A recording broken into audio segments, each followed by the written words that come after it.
Rumah Hamzah Zainuddin diserbu LHDN. Wow, ini satu berita yang menggemparkan seluruh rakyat Malaysia menjelang pembuangan undi yang akan berlaku pada bila-bila masa lagi dan dijangkakan pada bulan Ogos ini. Daripada sinar harian, rumah Hamzah Zainuddin diserbu LHDN. Apa sebab LHDN menyerbu rumah Hamzah Zainuddin? Adakah ini ada kaitan dengan beberapa hal yang membabitkan cukai pendapatan? Saudara-saudara sekalian, serbuan itu susulan terdapat beberapa cukai yang tidak dilaporkan menurut laporan ini. Penguatkuasa turut dikatakan merampas beberapa fail termasuk dokumen pemilikan aset dan akaun. Bulan lalu, Hamzah mengesahkan beliau dipanggil SPRM bagi memberi keterangan berkaitan satu kes pendakwaan di Mahkamah Seksyen Kuala Lumpur. Beliau menjelaskan keterangan itu dibuat susulan pertuduhan ke atas ahli perniagaan Sim Cho Tiam di mahkamah. Hamzah mendakwa kes pertuduhan di mahkamah membabitkan ahli perniagaan itu turut mengheret namanya, jelas bertujuan untuk merosakkan namanya, nama baiknya Bersatu dan Perikatan Nasional. Saudara-saudara sekalian, LHDN dikatakan telah menyerbu kediaman Ketua Pembangkang Datuk Seri Hamzah Zainuddin pada Selasa yang lalu. Sumber memberitahu dalam serbuan kira-kira pukul 11 pagi itu, ahli Parlimen Larut difahamkan turut berada di rumah. Tetapi ini balasan jawab daripada Hamzah Zainuddin selepas tular yang mengatakan bahawa serbuan itu ada kaitan dengan susulan terdapat beberapa cukai yang tidak dilaporkan. Penguatkuasa turut dikatakan merampas beberapa fail termasuk dokumen pemilikan aset dan akaun. Ini jawapan daripada Hamzah Zainuddin selepas rumah beliau itu dikatakan diserbu oleh LHDN. Kata Hamzah Zainuddin, setiap tahun saya bayar cukai. Mereka sengaja buat cerita. Daripada cakap saja begini, kita sarankan kepada Hamzah Zainuddin tunjukkan dokumen pembayaran cukai setiap tahun. Barulah semua netizen, barulah semua rakyat akan percaya. Kerana hanya cakap saja tanpa bukti itu hanya biasa-biasa. Tapi cakap dengan bukti itu baru luar biasa. Buat apa nak takut nak dedahkan dokumen pembayaran cukai anda kalau benar-benar telah membayar cukai? Dan saya pasti LHDN juga akan membuat keputusan tidak ada apa-apa pendakwaan, serbuan sekali lagi atau apa-apa yang menakutkan berlaku kepada Hamzah Zainuddin kalau benar-benar Hamzah Zainuddin betul membayar cukai setiap tahun. Tetapi persoalan yang kedua, adakah pembayaran cukai itu cukup? Membayar setiap tahun itu cerita yang berbeza. Membayar cukup itu lain lagi. Karena kadang-kadang ada orang bayar cukai tidak cukup sepatutnya. Ada yang disembunyi-sembunyikan dan sebagainya. Ketua Pembangkang Datuk Seri Hamzah Zainuddin menegaskan beliau tidak pernah culas daripada membayar cukai setiap tahun. Menjelaskan perkara itu ketika menyampaikan ceramah pada pelancaran jentera pilihan raya PN Kelantan malam tadi, Hamzah yang juga Setiausaha Agung PN berkata, beliau turut berhabis ribuan ringgit untuk membayar konsultan bagi mengurus cukai. Wah, banyak duit kan? Berhabis ribuan ringgit untuk membayar konsultan bagi mengurus cukai. Ini pasti mempunyai uang yang banyak kerana sehingga ada konsultan bagi mengurus cukai. Kerana kalau tidak, nanti susah nak kira pula kan. Kita orang-orang biasa, tak payahlah ada konsultan. Kita bayar sendiri pun dah cukup dah. Baru-baru ini saya diserang LHDN yang datang ke rumah saya. Saya nak jelaskan, dulu saya seorang ahli perniagaan dan hanya menjadi ahli parlimen bermula 2008, kata Hamzah Zainuddin. Isu saya tidak bayar cukai tidak timbul sama sekali kerana setiap tahun saya bayar cukai. Saya guna konsultan dan berhabis ribuan ringgit untuk buat cukai, kata beliau lagi. Anda bagaimana? Adakah anda membayar cukai sehingga perlu konsultan untuk mengiranya? Ataupun anda hanya bayar cukai biasa-biasa saja, potong gaji dah cukup dah? Mereka sengaja mengeluarkan cerita mengatakan saya tidak membayar cukai, kata Hamzah Zainuddin. Pada masa sama, Hamzah turut menegaskan beliau tidak pernah mengambil wang judi daripada mana-mana pihak dan mendakwa menjadi mangsa fitnah sehingga diserang SAPRM yang menyangka beliau menyimpan duit itu di pejabatnya. Bagaimanapun, hasil pemeriksaan wang berkenan tidak ditemui. Saya nak maklum dengan nama Allah, saya tidak pernah mengambil duit judi dengan sesiapapun. Ini kan pula untuk beri kepada rakan-rakan, kata Hamzah Zainuddin. Akhirnya, bila tiada kes rasuah, ada pihak burukan saya hingga terpaksa mencari masalah baru, yaitu berkaitan LHDN baru-baru ini. Saya akan selesaikan masalah saya dengan SPRM dan LHDN. Saya minta pegawai saya kumpul semua berita yang memfitnah saya sebelum tindakan saman diambil terhadap mereka yang memfitnah saya. Saya tidak takut kerana saya berada di landasan yang benar, kata beliau lagi. Media sebelum ini melaporkan kediaman Hamzah di Damansara diserbu LHDN didakwa berkaitan cukai yang tidak dilaporkan. Hamzah Zainuddin sudah berada dalam keadaan yang macam marah sudah ini, sebab dia kata dia sudah mengumpulkan, dia akan selesaikan masalah beliau dengan SPRM dan LHDN dan minta pegawai beliau untuk mengumpul semua berita yang memfitnah sebelum tindakan saman diambil terhadap mereka yang memfitnah beliau. Saudara-saudara sekalian, tindakan memfitnah ini kadang-kadang bagus, kadang-kadang merugikan. Kerana apabila tindakan memfitnah itu terus juga dibuat, maka lebih banyak yang akan terbongkar. Jadi ada lebih baiknya kadang-kadang biarkan saja supaya tiada perkara yang lebih besar akan terbongkar. Tapi terpulanglah kepada Hamzah Zainuddin, sama ada mahu memfitnah, bukan memfitnah, mahu mengambil, bukan memfitnah, salah cakap. Bukan memfitnah, tetapi mahu mengambil tindakan saman fitnah terhadap sesiapa yang telah memfitnah beliau atau tidak. Kerana beliau kata dia tidak takut kerana beliau berada di landasan yang benar. Saudara-saudara, itulah dia keputusan Hamzah Zainuddin. Beliau kata, setiap tahun saya bayar cukai, mereka sengaja buat cerita. Tetapi yang mengejutkan saya, yang tak pernah saya tahu sebelum ini, ialah Hamzah Zainuddin sendiri memberikan penafian bahawa beliau tidak pernah mengambil wang judi daripada mana-mana pihak dan mendakwa menjadi mangsa fitnah sehingga diserang SPRM kerana menyangka beliau menyimpan duit itu di pejabatnya. Bagaimanapun hasil pemeriksaan wang tersebut tidak ditemukan. Saya nak maklum dengan nama Allah, saya tidak pernah mengambil duit judi dengan sesiapapun. Ini kan pula untuk beri kepada rakan-rakan, kata Hamzah Zainuddin. Akhirnya bila tiada kes rasuah, ada pihak burukan saya sehingga terpaksa mencari masalah baru, yaitu berkaitan LHDN pula, kata Hamzah Zainuddin lagi. Saya akan selesaikan masalah saya dengan SPRM dan LHDN dan pegawai saya akan kumpul semua berita yang memfitnah saya sebelum tindakan saman diambil, kata beliau lagi. Sekian dulu untuk kali ini. Jangan lupa tinggalkan komen Anda. Bye-bye. Selamat petang, salam sejahtera. Terima kasih kerana bersama dengan saya di Nazilin Unity Channel. Susulan daripada rumah Hamzah Zainuddin yang dikatakan diserbu LHDN, dipetik daripada Sinar Harian bertarikh 15 Jun. Persoalannya ialah, adakah benar rumah Hamzah Zainuddin diserbu oleh LHDN berkaitan dengan beberapa hal termasuk cukai? Saudara, sebelum kita teruskan ulasan pada kali ini, sila tinggalkan komen Anda, tekan butang subscribe.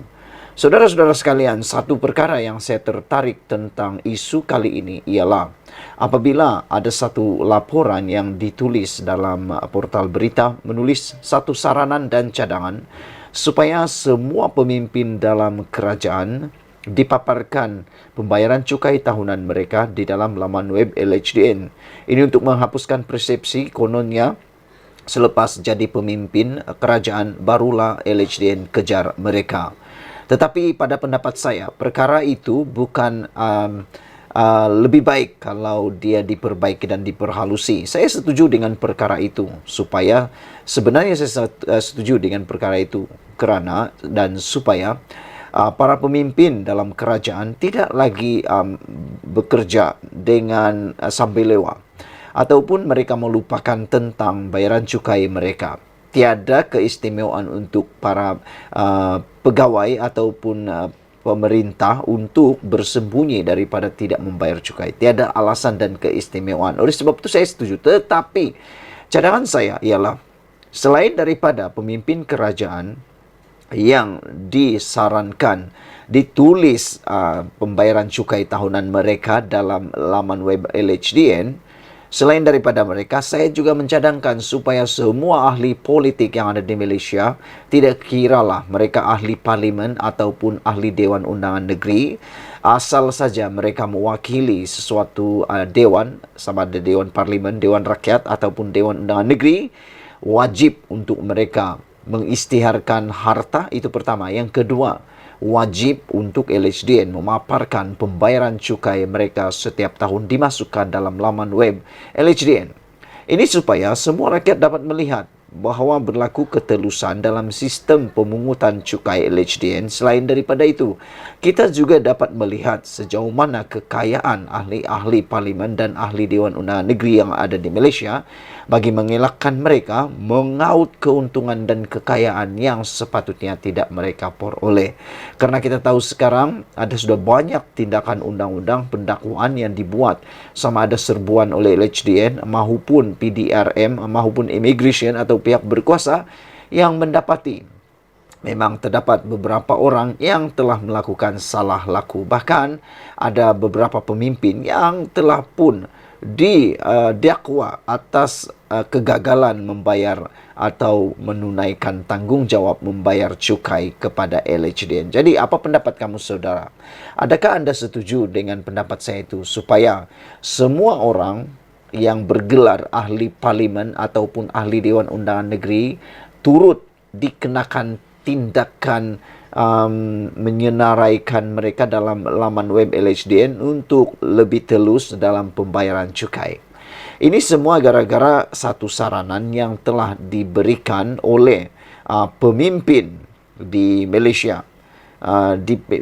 Bukan pemimpin di Malaysia, tetapi dicadangkan supaya pemimpin kerajaan termasuk Perdana Menteri dan anggota kabinet disarankan memaparkan maklumat cukai mereka supaya lebih telus, sekaligus rakyat dapat melihat dan menjadi mata dan telinga kepada lembaga hasil dalam negeri untuk melaksanakan tugas tanpa gentar. Saya setuju dengan cadangan ini, tetapi adalah tidak adil untuk pemimpin kerajaan sahaja termasuk Perdana Menteri dan anggota kabinet yang dimasukkan memaparkan maklumat cukai ini. Saya setuju kalau semua ahli Dewan Undangan Negeri, ahli parlimen turut disenaraikan atau disarankan memaparkan maklumat cukai mereka. Karena ini untuk mengelak lebih banyak berlaku ketidaktelusan. Apa pendapat kamu semua? Kalau kamu setuju dengan pendapat saya, sila tinggalkan komen Anda. Share video ini supaya semua orang tahu dan semua orang dapat melihat ini cadangan yang terbaik untuk Malaysia, untuk mengelak lebih banyak lagi sakau, lebih banyak lagi ketidaktelusan yang berlaku. Ikuti terus ulasan selepas ini. Selamat petang, salam sejahtera. Terima kasih karena bersama dengan saya di Nazlin Unity Channel. Saudara-saudara sekalian, ini satu pendedahan daripada LHDN yang menggemparkan seluruh kabinet, bahkan Perdana Menteri Malaysia sendiri. Sebelum saya teruskan ulasan kali ini, jangan lupa share video ini, tekan butang subscribe dan tinggalkan komen Anda tentang isu ini. Adakah Anda juga setuju dengan tajuk isu ini? Yaitu rakyat jadi mata telinga LHDN, pantau cukai Perdana Menteri dan Kabinet. Wow! Ini satu perkara yang diumumkan LHDN memang menggemparkan kita dan tak pernah kita fikirkan, tetapi satu perkara yang memang patut berlaku. Yang mana rakyat disaran atau digalakkan menjadi telinga LHDN untuk memantau cukai Perdana Menteri dan Kabinet.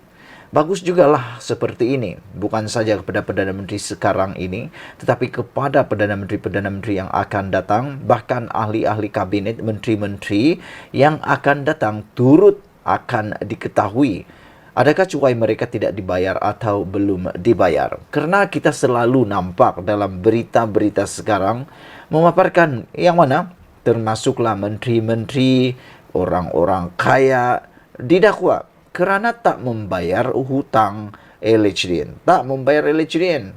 Cukai tak dibayar. Ini maksudnya sudah kaya, banyak pendapatan, takut lagi nak mengurangkan pendapatan itu, takut lagi nak membayar LHDN atau cukai. Mana adil macam tu kan? Kita rakyat biasa, kita tetap membayar cukai dan kita membayar dengan baik. Namun, yang menyedihkan ada beberapa pendakwaan di mahkamah siasatan yang dibuat oleh LHDN yang menyatakan bahwa ada orang-orang seperti kabinet, menteri, ahli parlimen, ahli politik, dan sebagainya tak bayar cukai. Oleh sebab itu, kita suka dengan cadangan ini. Saranan memaparkan maklumat cukai pemimpin kerajaan, termasuk Perdana Menteri dan anggota kabinet, dapat memastikan pengurusan cukai lebih telus sekaligus dapat menjadi mata dan telinga kepada LHDN untuk melaksanakan tugas tanpa gentar. Sebelum ini, Minda Pengarang Berita Harian BH mencadangkan kerajaan meminda Akta Cukai Pendapatan 1967 menghalang LHDN mengeluarkan sebarang maklumat percukaian individu, perniagaan dan syarikat kepada pihak ketiga.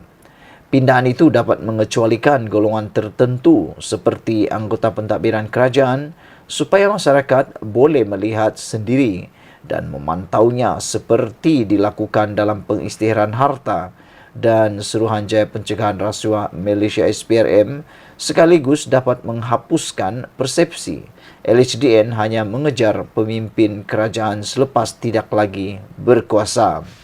Saya setuju dengan cadangan ini supaya ini ketelusan akan dapat dilihat dan tidak ada lagi dakwaan atau tuduhan yang kononnya LHDN hanya mengejar pemimpin kerajaan selepas tidak lagi berkuasa. Makna kata, semasa mereka berkuasa, tidak ada apa-apa dakwaan, tiada pendedahan berkaitan dengan cukai mereka. Selepas sudah tidak berkuasa, barulah ada pendedahan. Jadi, untuk menghapuskan persepsi buruk seperti itu, saya sangat setuju.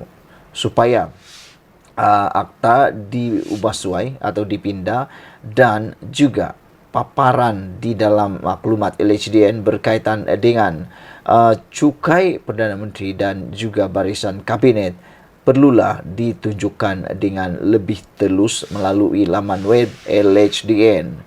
Pindahan ini akan dapat sekaligus menghapuskan persepsi LHDN hanya mengejar pemimpin kerajaan selepas tidak lagi berkuasa. Pengerusi Yayasan Pusat Polisi dan Hal Ehwal Ekonomi PIS Muhammad Jamilah Zainul menegaskan saranan itu juga cukup berkesan bagi memantau kesalahan penggubahan wang haram. Sebenarnya wang haram dan tindakan melarikan diri daripada cukai sangat rapat dan berkaitan. Sudah tentu wang diperoleh secara haram tidak akan berada dalam bank maupun dideklarasikan kepada penguatkuasa. Maklumat dipaparkan nanti juga boleh menjadi suatu usaha Malaysia untuk bekerjasama pada peringkat antarabangsa dalam pertukaran maklumat dengan agensi penguatkuasaan negara lain dalam menangani sindiket pengubahan wang haram. Kerjasama pada peringkat antarabangsa sudah tentu mengingatkan atau meningkatkan nama Malaysia sebagai negara yang serius dalam memastikan pentadbiran bersih dan amanah. Saudara-saudara sekalian, itulah dia perkongsian kita yang paling kita suka hari ini apabila rakyat akan jadi mata telinga LHDN untuk memantau cukai Perdana Menteri dan Kabinet melalui penggubalan ataupun meminda akta sebelum ini. Apa pendapat anda sekalian? Adakah anda juga bersetuju dengan saranan ini? Bagi saya sangat setuju. Ini bukan untuk sekadar Anwar Ibrahim dan kabinetnya sekarang, tetapi untuk masa hadapan kita perlu ada kehidupan dan negara yang lebih baik. Ikuti terus ulasan selepas ini.